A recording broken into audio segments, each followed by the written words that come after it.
Hello Comget family. So here I am Lara Fatima. I hope you are doing well. So यहाँ पर हम कर रहे थे first year BCom semester second का कॉमर्स का सिलेबस। आज का टॉपिक है हमारा banking and insurance sector. Already हम बहुत सारे टॉपिक्स कवर कर चुके हैं कॉमर्स के, एंड जो भी हमारे टॉपिक्स रह गए हैं वो सारे हम यहाँ पर कवर करने वाले हैं, एंड आपका पूरा सिलेबस यहाँ पर कंप्लीट होने वाला है। चलिए स्टार्ट करते हैं आज की वीडियो एंड देखते हैं कि आज की वीडियो में हम क्या क्या पढ़ने वाले हैं। सबसे पहले है हमारा इंट्रोडक्शन, ठीक है। बैंकिंग एंड इंश्योरेंस सेक्टर के बारे में हम पढ़ने वाले हैं introduction, then ATM, automated teller machine, debit card, credit card, internet banking, opening of insurance sector for private players, impact of FDI on banking and insurance sector. ये सारे topic आज की वीडियो में हम कवर करने वाले हैं। बैंकिंग एंड इंश्योरेंस क्या होता है, types of cards and internet banking, ये सारी चीजें हम आज की वीडियो में कवर करने वाले हैं। चलिए स्टार्ट करते हैं आज की वीडियो एंड देखते हैं सबसे पहले इंट्रोडक्शन। इंट्रोडक्शन में क्या है, यहाँ पर आपको हम बैंक एंड इंश्योरेंस के बारे में बात कर रहे हैं। The banking and insurance sector in India has always been the most preferred avenue of employment. सबसे ज्यादा एम्प्लॉयमेंट कहाँ पे पाया जाता है, बैंकिंग एंड इंश्योरेंस सेक्टर में, ठीक है। Banks have diversified their activities and are getting into new products and services that include opportunity in ATM card, debit card, credit card, internet banking and consumer finance. देखो, bank and insurance के बारे में आप लोगों को पता होगा कि बैंक क्या होती है हमारी, जो हमें सर्विस प्रोवाइड करती हैं, जिसमें हम अपना अमाउंट जो है वो डिपॉजिट करते हैं, विड्रॉ करते हैं। हमारे कई तरीके के अकाउंट होते हैं, सेविंग अकाउंट, करंट अकाउंट, जो हम किसी भी बैंक में ओपन कर सकते हैं।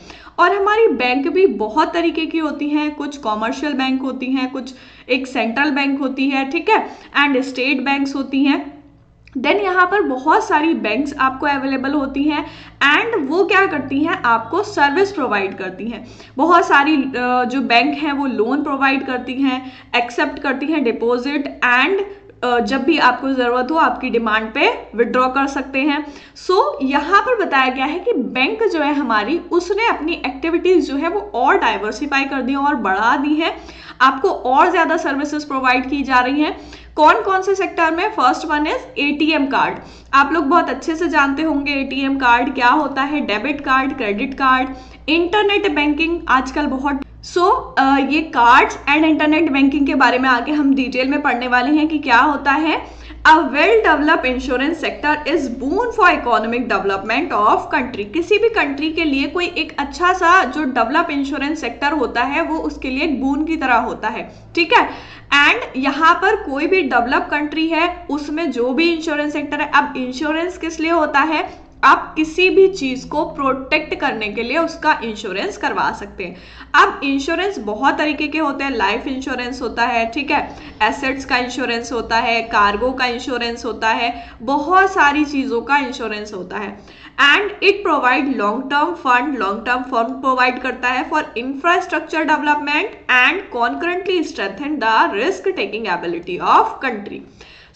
हम कह सकते हैं कि हमारा जो इंश्योरेंस सेक्टर या बैंकिंग सेक्टर है वो डेवलप करने के लिए किसी भी कंट्री की ग्रोथ में बहुत बड़ा कंट्रीब्यूशन करता है। हम कह सकते हैं कि हमारा banking sector and insurance sector जो है वो किसी भी कंट्री को डेवलप करने में बहुत ज्यादा कंट्रीब्यूशन करता है, ठीक है।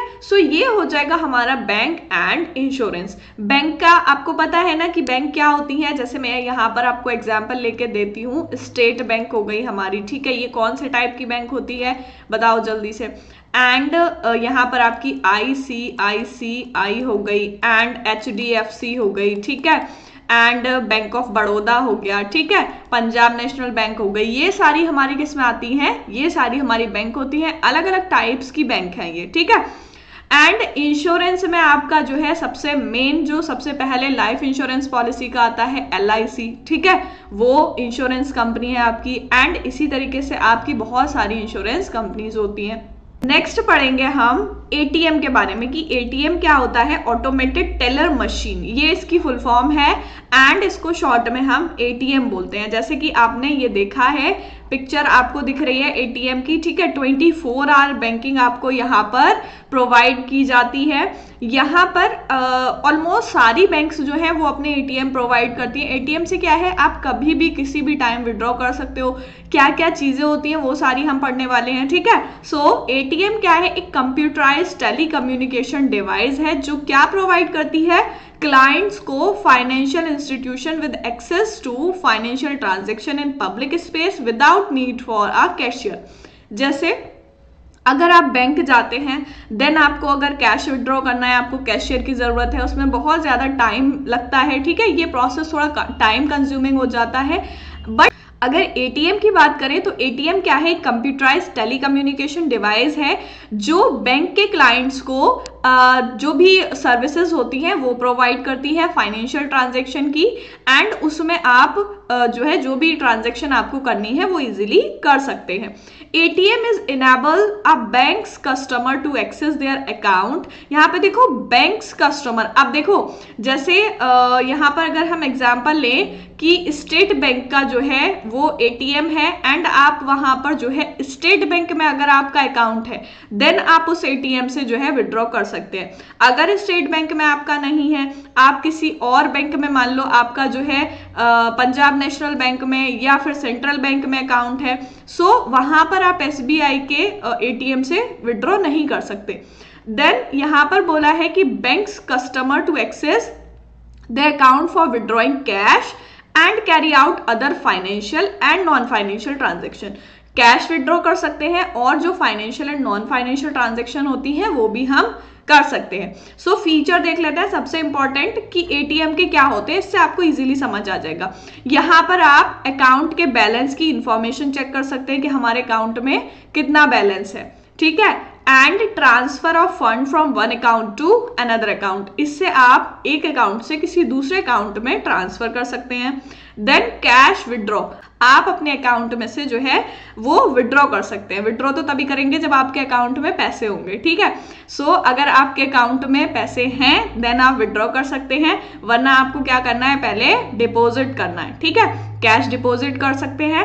And mini bank statement, bank statement जो होते हैं कि लास्ट 1 मंथ की क्या ट्रांजेक्शन हुई है, लास्ट 1 ईयर की क्या ट्रांजेक्शन हुई है, ठीक है, उसको हम स्टेटमेंट बोलते हैं। सो मिनी बैंक स्टेटमेंट भी आप निकलवा सकते हैं। ये सारे आपके हो जाएंगे एटीएम के फीचर्स की एटीएम से हम क्या क्या कर सकते हैं, ठीक है, ये हमें क्या क्या चीजें प्रोवाइड कराता है। देन हम नेक्स्ट देखेंगे प्रोसीजर ऑफ एटीएम ट्रांजैक्शन की एटीएम जो हमें गिवन है उसमें हम ट्रांजैक्शन कैसे कर सकते हैं, ठीक है। अगर आपके पास एटीएम कार्ड है देन आप कैश विड्रॉ कैसे कर सकते हैं, ठीक है, डिपॉजिट कैसे कर सकते हैं। सो इसका प्रोसीजर देख लेते हैं। फर्स्ट वन इज, आप जो है कस्टमर हैं, अगर उसी बैंक के, मान लो यहाँ पर एसबीआई में आपका अकाउंट है, ठीक है, एसबीआई जो बैंक है उसमें आपका अकाउंट है, एंड आप एसबीआई के एटीएम पे जाते हैं एंड वहां से आपको कैश विड्रॉ करना है। उसके लिए पहले आपके अकाउंट में अमाउंट होना जरूरी है, ठीक है। कस्टमर क्या करेगा, उसको जो एटीएम कार्ड मिला है, एटीएम कार्ड के बारे में भी अभी हम डिटेल में पढ़ने वाले हैं, जो एटीएम कार्ड मिला है उसको स्वाइप करेगा, ठीक है, उसमें अपना पिन डालेगा, पर्सनल आइडेंटिफिकेशन नंबर जो होता है। देन ट्रांजैक्शन कि किस टाइप की ट्रांजैक्शन आपको करनी है, विड्रॉ करना है या डिपॉजिट करना है, ठीक है। अगर हम यहाँ पर विड्रॉ का लेते हैं देन हम यहाँ पर क्या डाल देंगे, विड्रॉ डाल देंगे, ठीक है। विड्रॉ करनी है हमें money, and then select account, अपना अकाउंट सेलेक्ट करेंगे। Take your card back, and आप उसमें से कार्ड जो आपने स्वाइप किया उसको निकाल लेंगे और वेट करेंगे मनी के डिस्पेंस होने का, ठीक है। जब मनी उसमें से डिस्पेंस हो जाएगी आप अपनी मनी लेकर आ जाएंगे। सो ये होता है एटीएम ट्रांजैक्शन कि आप इसको किस तरीके से कर सकते हैं। देन हम देखेंगे टाइप्स ऑफ कार्ड्स कितने होते हैं, जो हमने अभी कार्ड्स के बारे में पढ़ा। सो यहाँ पर first one is debit card and credit card and prepaid card, ठीक है। ये 3 टाइप के कार्ड आपको देखने को मिलते हैं। सो पढ़ते हैं इनके बारे में आगे। एंड यहाँ पर हम देखेंगे एडवांटेज ऑफ एटीएम, एटीएम की क्या क्या एडवांटेज होती है, क्या क्या फायदे मिलते हैं हमें एटीएम से। अब देखो बैंक ने कोई सर्विस प्रोवाइड की है तो वो आपके फायदे के लिए तो की होगी, जिससे कस्टमर जो है बैंक के उनको इजीली सर्विस प्रोवाइड हो, ठीक है। वो बात अलग है कि आप बैंक जाते हैं, आपको बहुत देर खड़ा होना पड़ता है एंड बहुत ज़्यादा सफ़र करना पड़ता है, इतना टाइम वेस्ट होता है, ठीक है। एंड यहाँ पर एडवांटेज देखेंगे हम, 24/7 बैंकिंग सर्विसेज आपको प्रोवाइड होती हैं। एटीएम कार्ड की बात कर रहे हैं, अगर आपके पास एटीएम कार्ड है देन एटीएम से अगर आप कोई भी ट्रांजेक्शन करते हैं सो एटीएम आपका कभी भी बंद नहीं होता। 24/7 बैंकिंग सर्विस प्रोवाइड होती है वहाँ पर। कन्वीनियंस होता है कस्टमर्स के लिए। ट्रेवल विदाउट कैश, आप बिना कैश के कहीं भी जा सकते हैं। आप जो है हर जगह पे ज्यादातर एटीएम आपको देखने को मिलता है एंड वहां से आप अपना कैश विड्रॉ कर सकते हैं। गुड क्वालिटी करेंसी नोट, और करेंसी के जो नोट मिलते हैं एटीएम से वो भी अच्छी क्वालिटी के होते हैं। अब अच्छी क्वालिटी के हो या बुरी क्वालिटी के हो, अमाउंट तो सेम ही होगा, है ना। 10 का नोट है तो वो 10 में ही चलेगा, ठीक है। नेक्स्ट पढ़ते हैं हम। नेक्स्ट है हमारा डेबिट कार्ड, ठीक है। कि क्या होता है डेबिट कार्ड, पिक्चर आपको देखने को मिल रही है। डेबिट मास्टर कार्ड इस टाइप का कुछ शो होता है, ठीक है। इसमें ये चिप लगी हुई होती है, ये आपको कार्ड नंबर गिवन है, यहाँ पर कस्टमर का नेम लिखा हुआ होता है, जो भी नेम है, ठीक है। फिर यहाँ पर जो है आपको एक्सपायरेशन डेट है कि आपका जो डेबिट कार्ड है वो कब एक्सपायर होगा, ठीक है। एक्सपायरी डेट भी होती है, तब रिन्यू कराना पड़ता है। A debit card is a plastic card, क्या है ये, एक प्लास्टिक का कार्ड है जो बैंक इश्यू करती है अपने कस्टमर्स को, ठीक है। बहुत ही सिंपल सी चीज है, बैंक इश्यू करती है कस्टमर को, अपने कस्टमर को, मतलब अगर आपका जिस बैंक में अकाउंट है उसी बैंक से आपको डेबिट कार्ड इश्यू होगा, ठीक है। एक प्लास्टिक का कार्ड होता है, इसमें ये चीजें गिवन होती हैं जो आपको शो हो रही हैं, ठीक है। अब customer can make payment for goods and services, goods और सर्विसेज का पेमेंट कर सकते हैं आप इस कार्ड से। And amount gets deducted from the bank balance, और आपके बैंक अकाउंट में से वो बैलेंस कट हो जाएगा। जैसे मान लो यहाँ पर आपके बैंक अकाउंट में 10,000 रुपीज हैं एंड आपने 2,000 के कोई गुड्स परचेज किए, देन वो 2,000 आपने कार्ड से पेमेंट किया, सो ये 2,000 आपके बैंक में से कट हो जाएंगे एंड आपका बैलेंस तब बचेगा 8,000, ठीक है। ये जो है डेबिट कार्ड, ये आपको सर्विस प्रोवाइड करती है जिस भी बैंक में आपका अकाउंट होता है। इसके फीचर्स क्या है, easier to obtain debit card, debit card बहुत इजीली ऑब्टेन हो जाता है। बैंक में जाइए, एक फॉर्म फिल कीजिए एंड डेबिट कार्ड आपको इश्यू हो जाता है। Personal identification not required, personal identification इसमें कोई भी जरूरी नहीं होती है। कैशलेस ट्रांजैक्शन होती हैं इसमें। कैशलेस ट्रांजैक्शन मीन्स कि यहाँ पर कैश की कोई जरूरत नहीं होती। अगर आप विदाउट कैश भी कहीं जा रहे हैं देन आप अपने कार्ड से पेमेंट कर सकते हैं, ठीक है।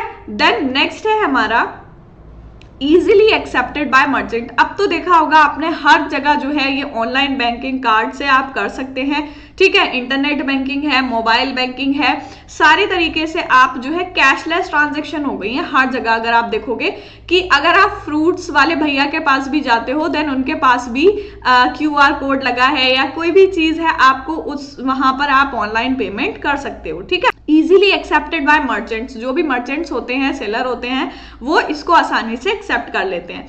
थ्रेश होल्ड लिमिट, बट इसकी क्या होती है, एक लिमिट होती है। अब ऐसा तो नहीं है कि बैंक ने आपको एक सर्विस प्रोवाइड की एंड आपका जितना मन कर रहा है उतना उसमें से निकालते जा रहे हैं, ऐसा नहीं है ना। तो यहाँ पर क्या होती है, एक लिमिट होती है, ठीक है। डेबिट कार्ड में जो भी आपका अमाउंट है, जो भी अकाउंट से लिंक है डेबिट कार्ड, उसकी एक लिमिट होती है। उसको हम बोलते हैं थ्रेश होल्ड लिमिट। देन है आपका यूनिवर्सल यूजेज। यूनिवर्सल यूजेज का मतलब कि पूरे यूनिवर्स में आप कहीं भी इसको जाकर यूज कर सकते हैं, ठीक है। जैसे डेबिट कार्ड, क्रेडिट कार्ड आपने देखा होगा कि पूरे यूनिवर्स में आप कहीं भी जाके यूज कर सकते हैं। जैसे इंटरनेशनल डेबिट कार्ड इश्यू होते हैं बैंक के थ्रू, ठीक है। जैसे बैंक ऑफ बड़ौदा जो है वो एक्सेप्ट करती है 32,000 वीजा इलेक्ट्रॉन ATM, है ना। इंडिया में जो है वो 1 मिलियन ATM है इसके पूरे वर्ल्ड वाइड। डेबिट कार्ड और क्रेडिट कार्ड जो है वो आप यूनिवर्सली यूज कर सकते हैं, कहीं भी जाके यूज कर सकते हैं, ठीक है। इंटरनेशनल डेबिट कार्ड आपने सुना होगा, इंटरनेशनल का मतलब कि आप किसी दूसरी कंट्री में भी जाके वो यूज कर सकते हैं, ठीक है। ये होती है हमारे डेबिट कार्ड के फीचर्स। देन हम देखेंगे क्रेडिट कार्ड।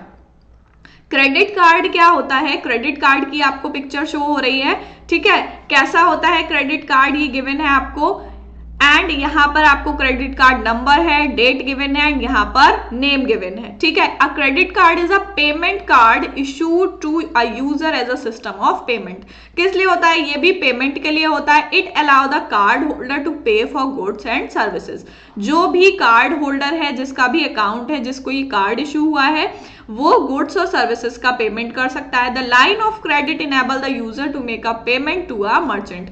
बट क्रेडिट की लाइन जो है वो इनेबल होती है उसमें, मतलब जैसे अभी हमने डेबिट कार्ड में भी देखा कि एक लिमिट होती है, सो ऐसे ही क्रेडिट कार्ड में एक लाइन ऑफ क्रेडिट होती है जहां तक आप उस पर क्रेडिट ले सकते हैं, ठीक है। सो क्रेडिट कार्ड के एडवांटेजेस क्या होते हैं? अगर आप ऑनलाइन शॉपिंग करते हैं, जैसे आपने Amazon, फ्लिपकार्ट, ठीक है, इन सब से शॉपिंग की होगी एंड इस पर जो है आपको देखने को मिलता है कि क्रेडिट कार्ड के जो है वो बहुत ज्यादा डिस्काउंट मिलते हैं, है ना। कि अगर आपके पास क्रेडिट कार्ड है एंड ज्यादातर ICICI bank and axis bank का होता है, ठीक है, कि अगर आपके पास क्रेडिट कार्ड है, आप उससे पेमेंट करते हैं, देन आपका इतने % ऑफ हो जाएगा, इतना आपको डिस्काउंट मिलेगा, ठीक है। सो यहाँ पर क्रेडिट कार्ड की कुछ एडवांटेजेस है, कन्वीनियंस है, ठीक है। इस पे बहुत सारे रिवार्ड्स मिलते हैं कि जैसे अभी मैंने एग्जांपल बताया, सो अगर आप इससे शॉपिंग करेंगे क्रेडिट कार्ड से, देन आपको 50 पॉइंट्स मिलेंगे, ठीक है, उससे आपके वो आगे यूज हो जाएंगे शॉपिंग में। सो ये रिवार्ड्स होते हैं। बेनिफिट्स टू मर्चेंट, इसका मर्चेंट्स को भी बहुत ज्यादा बेनिफिट होता है।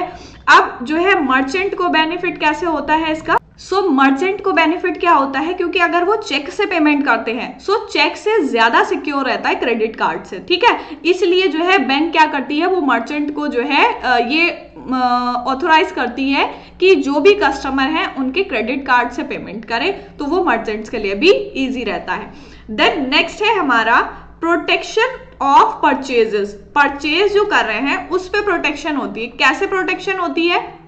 क्रेडिट कार्ड जो है वो आपको एडिशनल प्रोटेक्शन ऑफर करता है, ठीक है। अगर आप कोई चीज खरीदते हैं एंड वो खरीदी हुई चीज आपकी खराब हो जाती है, लॉस्ट हो जाती है, डैमेज हो जाती है या फिर चुर जाती है, ठीक है, तो इसमें क्या होता है, आपके दोनों जो क्रेडिट कार्ड स्टेटमेंट है एंड क्रेडिट कार्ड कंपनी जो है वो क्या करती है, आपको जो परचेज है उसकी ओरिजिनल रिसीट जो होती है, जो आपकी खो गई है जो भी चीज, उसको वहां पर आपको वो मिल जाती है। और कुछ क्रेडिट कार्ड कंपनीज क्या करती हैं, इंश्योरेंस भी प्रोवाइड करवाती हैं कि अगर आपने मान लो कोई बड़ी परचेज की है, जैसे मान लो आपने लाख की या करोड़ में परचेज की है, ठीक है, सो ये बहुत बड़ा अमाउंट होता है, इसमें जो है वो आपको प्रोटेक्शन भी प्रोवाइड करवाते हैं। जैसे आपने कोई परचेज की एंड आपकी रिसीट वगैरह कोई भी चीज खो गई, देन वहां पर अगर आपने क्रेडिट कार्ड से पेमेंट किया है, सो आपको उसकी वो सारी चीजें मिल जाएंगी। नेक्स्ट है हमारा इमरजेंसीज। इमरजेंसीज का मतलब है यहाँ पर कि क्रेडिट कार्ड जो है वो इमरजेंसी के टाइम में भी यूज होता है, ठीक है। अब जैसे एग्जांपल ले कि कोई एक्सीडेंट हो गया या आपकी कार का ब्रेकडाउन हो गया, ठीक है, आपको पैसों की जरूरत है, इमरजेंसी है, देन क्या होता है, क्रेडिट कार्ड आपके काम में आ जाता है और आपको रेस्क्यू कर लेता है उन सारी प्रॉब्लम से। देन है हमारा यूनिवर्सल एक्सेप्टेंस। जैसे हमने अभी डेबिट कार्ड का देखा था, सो डेबिट कार्ड का भी हमारा यूनिवर्सल एक्सेप्टेंस है एंड क्रेडिट कार्ड भी हमारा यूनिवर्सली एक्सेप्टेड होता है हर जगह। अगर हम बात करें इंटरनेशनली, सो डेबिट कार्ड या क्रेडिट कार्ड दोनों ही एक्सेप्ट होते हैं इंटरनेशनली। इसका मतलब है कि क्रेडिट कार्ड होल्डर जो है वो पूरी कंट्री में कहीं से भी परचेज कर सकता है और इंटरनेशनल मार्केट से भी कोई भी चीज परचेज कर सकता है। So debit card and credit card में आपको ये सर्विस प्रोवाइड होती है कि आप यूनिवर्सली जो है वो परचेज कर सकते हैं। सो ये हो जाएगा हमारा क्रेडिट कार्ड। हमने दोनों पॉइंट देख लिए, डेबिट कार्ड क्या होते हैं एंड क्रेडिट कार्ड क्या होते हैं, दोनों में डिफरेंस आपको समझ आ गया होगा। देन हम नेक्स्ट देखेंगे कि इंटरनेट बैंकिंग क्या होती है। इंटरनेट बैंकिंग बहुत सुना होगा, आप लोग यूज भी करते होंगे कि क्या होती है internet banking. So internet banking is also called as online banking या फिर हम कह सकते हैं ई बैंकिंग। इलेक्ट्रॉनिक बैंकिंग या ऑनलाइन बैंकिंग, इंटरनेट बैंकिंग एक ही बात होती है, सारे नेम एक ही हैं, ठीक है।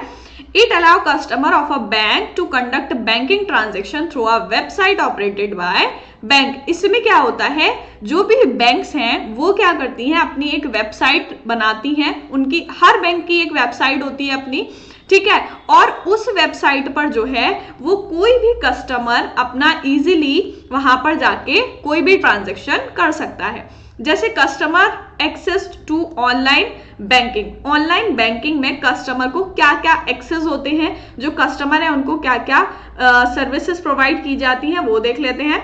सो first one is access banks online facility. Bank की ऑनलाइन फैसिलिटी दी जाती है कस्टमर को, ठीक है। ऑनलाइन फैसिलिटी का मतलब कि आपको जो भी सर्विसेज प्रोवाइड हो रही हैं वो कैसी होंगी, जो है आपको बैंकिंग की जो भी फैसिलिटी है वो कस्टमर को ऑनलाइन प्रोवाइड की जाती है। Customer have personal internet facility, but इसके लिए क्या होना चाहिए, कस्टमर के पास इंटरनेट फैसिलिटी होनी चाहिए, तभी वो ये ट्रांजैक्शंस कंप्लीट कर पाएगा। Register with the bank for online banking, इसके लिए रजिस्टर करना पड़ता है। अब ऐसे नहीं कि कोई भी कस्टमर है वो ऑनलाइन बैंकिंग कर सकता है, ठीक है। आपको वेबसाइट पर जाकर प्रॉपरली रजिस्टर करना पड़ेगा, आपका जो भी अकाउंट है, जो भी नेम से अकाउंट है, ठीक है। उससे आप ऑनलाइन बैंकिंग कर सकते हैं। Bank allocate customer number and customer must set up password. ये बोला है कि कस्टमर नंबर जो होता है, मतलब बैंक अकाउंट नंबर जो है वो बैंक एलोकेट करती है, बट कस्टमर को क्या करना पड़ता है, अपना पासवर्ड उसमें बनाना पड़ता है। To go to the bank website, then bank की वेबसाइट पर जाते हैं, enter the online banking facility using the customer number and password, और आप कोई भी ट्रांजेक्शन इजीली कर सकते हैं। ये सारी चीजें आपको करनी पड़ती हैं जो बैंकिंग फैसिलिटी बैंक आपको देती है ऑनलाइन की। उसके लिए आपके पास सबसे पहले तो इंटरनेट फैसिलिटी होनी चाहिए। अगर आपके पास इंटरनेट है नहीं है तो आप बिना इंटरनेट के कर ही नहीं पाएंगे, ठीक है। उसके बाद आपका जो भी अकाउंट है उसके लिए आपका एक पासवर्ड होता है। देन आप वेबसाइट पर विजिट करेंगे बैंक की, वहां पर आपको अपना अकाउंट नंबर एंड पासवर्ड डालना है, देन आप कोई भी ट्रांजैक्शन इजीली कर सकते हैं, ठीक है। इंटरनेट बैंकिंग क्या होती है, इंटरनेट बैंकिंग हमारी ऑनलाइन बैंकिंग है। आप लोग बहुत इसको करते होंगे, जैसे हम ऑनलाइन पेमेंट करते हैं किसी भी चीज का, ऑनलाइन अगर हम कोई शॉपिंग कर रहे हैं किसी ई कॉमर्स वेबसाइट से, देन हम कभी कभी कार्ड से पेमेंट करते हैं, इंटरनेट बैंकिंग यूज करते हैं, ठीक है। ये सारी हमारी डेली चीजें हैं, डेली यूज की चीजें हैं जो हम यूज करते हैं इनको, एंड इनके बारे में आपको थोड़ा सा प्रैक्टिकली भी पता होना चाहिए। कस्टमर के लिए कन्वीनियंट होता है ये, 24/7 आपको बैंकिंग होती है, फास्ट और इफिशियंट होता है इसमें, ठीक है। इंटरनेट बैंकिंग जो है वो आपको बहुत ज्यादा फास्ट और इफिशियंट मिलती है। देन हम नेक्स्ट देखेंगे, ये हो गई हमारी internet banking. Internet banking service जो है वो कितने टाइप की होती है, 2 टाइप की आपको गिवन है। First one is transactional and second one is non transactional, ठीक है। ट्रांजेक्शनल में क्या आता है, जैसे पेमेंट ऑफ बिल का पेमेंट करना है आपको, या लोन एप्लीकेशन देनी है, वो आपका ट्रांजेक्शनल में आ जाएगा। नॉन ट्रांजेक्शनल ऑनलाइन स्टेटमेंट निकालना है या चेकबुक ऑर्डर करनी है, ठीक है। इसमें कोई ट्रांजेक्शन नहीं हो रही ना आपकी, यहाँ पर आप पेमेंट कर रहे हैं, ठीक है, तो आपका अमाउंट जो है वो डिडक्ट हो रहा है, यहाँ पर ट्रांजेक्शन अकर हो रही है, बट यहाँ पर कोई भी ट्रांजेक्शन नहीं हो रही। आपने ऑनलाइन स्टेटमेंट के लिए अप्लाई किया, ऑनलाइन स्टेटमेंट आपको बैंक से मिल जाएगा, ठीक है। ये बैंकिंग सर्विस हैं जो बैंकिंग सर्विस प्रोवाइड होती हैं। एंड देन नेक्स्ट देखेंगे हम, opening of insurance sector for private players. India insurance has flourished industry with several national international player competing and growing at rapid rates। ये बोला है कि नेशनल और इंटरनेशनल दोनों ही प्लेयर्स हैं जो हमारे इंश्योरेंस सेक्टर में क्या करते हैं, अपनी इंडस्ट्रीज चलाते हैं, ठीक है। This growth can only increase with period of 2010 to 15 project to the golden age. Insurance sector की जो गोल्डन एज कही गई है वो किसको कहा है, 2010 से 15 तक, ठीक है, फॉर इंडियन इंश्योरेंस इंडस्ट्री। जैसे इसमें कुछ एग्जाम्पल दिए हैं इंश्योरेंस इंडस्ट्रीज के कि कौन कौन सी इंडस्ट्रीज हैं यहाँ पर इंश्योरेंस सेक्टर में। ये आपको गिवन है HDFC Standard Life and Tata AIG General 3, Birla Sun Life, Bajaj Allianz General, SBI Cardiff Life, ICICI, ठीक है। ये सारे यहाँ पर आपको प्लेयर्स दे रखे हैं जिनकी बात कही गई है कि इंश्योरेंस सेक्टर में ये private player, private mean HDFC bank जो है वो प्राइवेट बैंक है, ICICI जो है वो भी प्राइवेट है, बजाज अलायंस प्राइवेट है, SBI कार्डिफ लाइफ जो है, ठीक है, वो भी प्राइवेट है। ये सारे प्राइवेट सेक्टर जो है ये इंश्योरेंस सेक्टर में अपना जो है थोड़ा सा ग्रोथ कर रहे हैं। एंड नेक्स्ट है हमारा impact of FDI on banking and insurance sector. FDI का बैंकिंग और इंश्योरेंस सेक्टर पर क्या इफेक्ट पड़ रहा है। FDI क्या है, फॉरेन डायरेक्ट इन्वेस्टमेंट, ठीक है। FDI डायरेक्ट इन्वेस्टमेंट होती है production in a country by company in another country, एक कंट्री से दूसरी कंट्री में। जैसे मैंने आपको प्रीवियस वीडियो में भी बताया था रिटेलिंग की कि एफडीआई क्या होती है। जैसे यहाँ पर हमारा ये इंडिया है, ठीक है, एंड ये जो है जापान है, ठीक। देन ये जो है ये बाउंड्री है इसकी, एंड एक कंट्री जो है वो दूसरी कंट्री में अगर डायरेक्टली इन्वेस्ट करती है सो वो कहेंगे हम फॉरेन डायरेक्ट इन्वेस्टमेंट। एक कंपनी जो है एक कंट्री की वो दूसरी कंट्री की में इन्वेस्ट करती है, either by buying a company in target country और by expanding operation for existing business. या तो उसको बाय कर लेती है या फिर उसके ऑपरेशंस को एक्सपेंड करने के लिए उसमें इन्वेस्टमेंट करती है। सो एफडीआई क्या होती है, फॉरेन डायरेक्ट इन्वेस्टमेंट। ये बैंकिंग इंश्योरेंस सेक्टर में इसका बहुत ज्यादा इंपैक्ट देखने को मिलता है। इसके इंपॉर्टेंस क्या है कि एफडीआई के आने से क्या क्या पॉजिटिव इंपैक्ट पड़े हैं बैंकिंग एंड इंश्योरेंस सेक्टर पे। सबसे पहला है ट्रांसफर ऑफ टेक्नोलॉजी। टेक्नोलॉजी आज के टाइम में बहुत ज्यादा इंपॉर्टेंट पॉइंट है, ठीक है। टेक्नोलॉजी का मतलब आपकी हर चीज जो भी देखेंगे उसमें टेक्नोलॉजी आ रही है। सो हमारी इंडिया जो है, इंडिया में अगर जो टेक्नोलॉजी नहीं है तो हम क्या करते हैं, दूसरी कंट्री से अपनी कंट्री में लेके आते हैं। सो ये क्या होगा, डायरेक्ट इन्वेस्टमेंट। प्रोफेशनल स्किल्स जो है वो इंक्रीज हो रहे हैं, इकोनॉमिक डेवलपमेंट हो रहा है, एफडीआई से एम्प्लॉयमेंट इंक्रीज हो रहा है, एंड इससे क्या होगा, गवर्नमेंट को रेवेन्यू मिलता है, कस्टमर सर्विसेज इंक्रीज हो रही है, and improvement in efficiency. Efficiency मतलब वर्क इफिशियंसी जो है वो इंक्रीज हो रही है, ठीक है, उसको कम टाइम में और बेटर तरीके से किया जा रहा है, ठीक। सो ये सारे पॉइंट हो जाएंगे हमारे इसके जो पॉजिटिव इंपैक्ट हैं, ठीक है। जैसे फॉरेन पार्टनर टेक्नोलॉजी इन्वेस्ट कर रहे हैं हमारी डोमेस्टिक मार्केट में। प्रोफेशनल स्किल्स मतलब कि प्रोफेशनल मैनेजर या मैनेजमेंट हमारी डोमेस्टिक मार्केट में, इंश्योरेंस में या बैंकिंग सेक्टर में आ रहे हैं, ठीक है। एंड इकोनॉमिक डेवलपमेंट ये है कि जब भी हमारी कोई भी इंडस्ट्री इंक्रीज होगी सो उससे हमारी इकोनॉमी पे बहुत इफेक्ट पड़ेगा, ठीक है, और जो भी हमारी जीडीपी है वो इंक्रीज होगी। देन एम्प्लॉयमेंट है तो डायरेक्ट एम्प्लॉयमेंट भी होता है एंड इनडायरेक्ट एम्प्लॉयमेंट भी होता है। देन जो भी डोमेस्टिक बैंक या इंश्योरेंस कंपनीज है, इंश्योरेंस फर्म है, उससे क्या होता है, गवर्नमेंट को रेवेन्यू प्रोवाइड होता है। एंड कस्टमर सर्विस मतलब जो भी कस्टमर है उनको सर्विस प्रोवाइड की जाती है। देन लास्ट है हमारा इंप्रूवमेंट इन इफिशियंसी। इफिशियंसी क्या होती है, इंक्रीज होती है, जैसे ट्रेनिंग हो रही है, डेवलपमेंट हो रहा है, ठीक है। अगर कोई एम्प्लॉय है या कोई स्टाफ है उसको कोई स्किल्स नहीं आ रहे, कोई काम समझ नहीं आ रहा, देन उसको क्या किया जाता है, ट्रेनिंग प्रोवाइड की जाती है, ठीक है। ट्रेनिंग प्रोवाइड करा रहे हैं, उसको वो स्किल सिखा रहे हैं, देन उसके वर्क में क्या होगी, इफिशियंसी होगी, मतलब वो और बेटर तरीके से उस वर्क को कर पाएगा। सो बैंकिंग इंश्योरेंस सेक्टर के बारे में हमने पढ़ा, ठीक है, कि क्या होती है हमारी banks and insurance and ATM. Then हमने कार्ड्स के बारे में पढ़ा कि कितने टाइप के कार्ड होते हैं, debit card, credit card, internet banking, and कितने टाइप की आपकी इंटरनेट बैंकिंग सर्विस प्रोवाइड होती है। इंश्योरेंस सेक्टर में कौन कौन से प्राइवेट प्लेयर्स हैं, एंड एफडीआई का क्या इंपैक्ट पड़ता है इंश्योरेंस सेक्टर से।